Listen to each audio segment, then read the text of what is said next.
depan mata kita, berulang kali kita saksikan. Muncul sebuah rekaman, sebuah film, atau dokumen visual. Dilempar ke ruang publik secara mendadak, disebarkan serentak ke ribuan akun. Dikemas rapi dengan narasi, ini fakta, ini bukti nyata, lihat sendiri.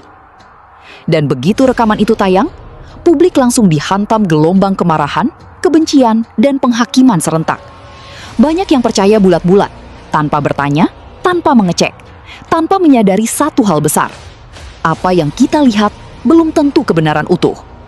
Hati-hati, apa yang tampak sebagai bukti otentik ternyata adalah senjata canggih yang disusun rapi, diedit dengan sengaja, dan dirancang khusus untuk memanipulasi pikiran kita, mengatur perasaan kita, dan menggiring kita ke arah yang mereka inginkan. Ini bukan sekadar berita, ini adalah perang informasi. Dan kita akan bedah habis trik kotor apa saja yang dipakai, supaya Anda tidak lagi menjadi korban kebohongan yang dikemas indah.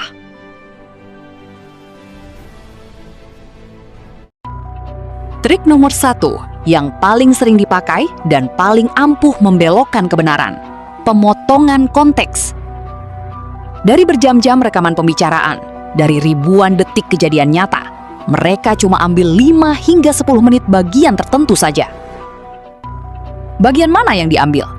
Hanya bagian yang ambigu, bagian yang bisa ditafsirkan buruk, bagian yang kalau dilihat terpisah akan kelihatan salah, kelihatan jahat, atau kelihatan bermasalah. Lalu sisanya, bagian yang menjelaskan maksud sebenarnya, bagian yang mengandung niat baik, bagian yang menyeimbangkan makna, semua dibuang, dihapus, dibuang ke tong sampah sejarah. Hasilnya, Anda disuguhi potongan kecil, pecahan kejadian, lalu Anda disuruh menghakimi. Padahal Anda belum melihat keseluruhan cerita. Ini sama kejahatannya dengan membaca satu halaman buku, lalu menyimpulkan isi seluruh jilid. Ini adalah kebohongan yang dikemas sebagai kebenaran.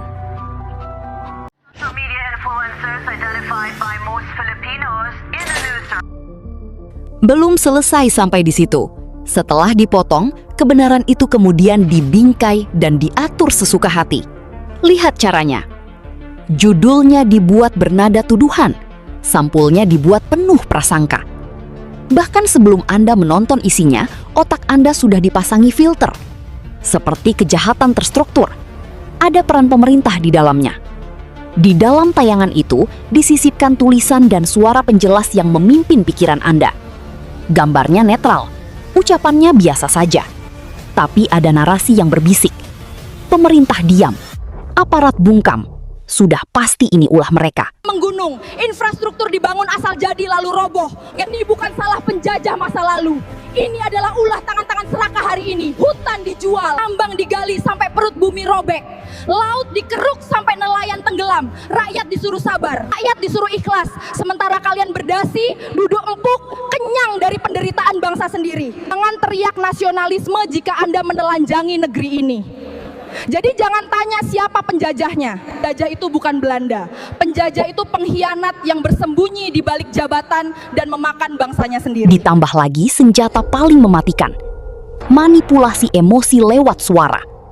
Musik dibuat mencekam, nada dibuat sedih atau penuh kecurigaan. Tujuannya apa? Supaya Anda marah, supaya Anda benci, supaya Anda kecewa. Ingat rumus ini. Ketika emosi berkuasa, akal sehat akan mati. Mereka tidak ingin Anda berpikir, mereka ingin Anda merasakan. Dan begitu Anda sudah emosi, opini buatan mereka masuk dan menancap kuat di kepala Anda.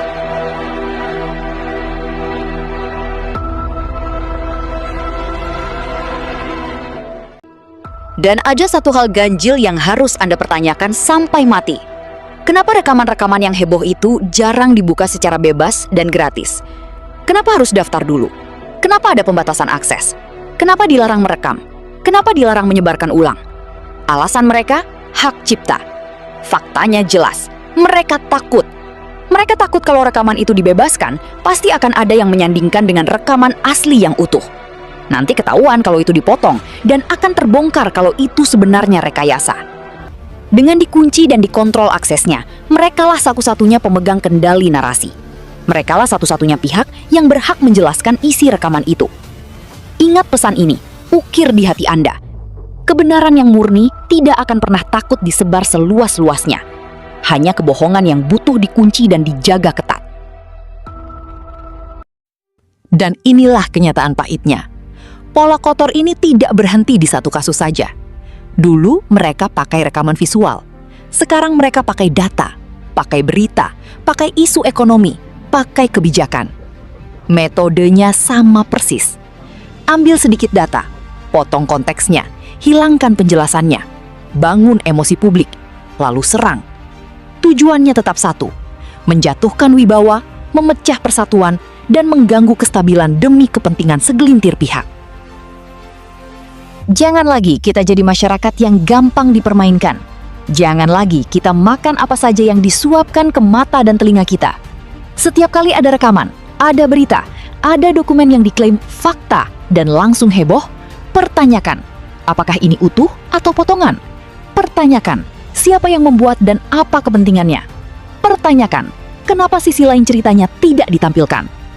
Kita butuh kebenaran yang lengkap, bukan tontonan yang sudah diatur jalan ceritanya. Kita butuh akal sehat, bukan opini yang digiring paksa. Sebarkan laporan ini, biar semua orang paham. Di balik tontonan yang diklaim fakta, bisa jadi tersembunyi kebohongan yang sangat indah.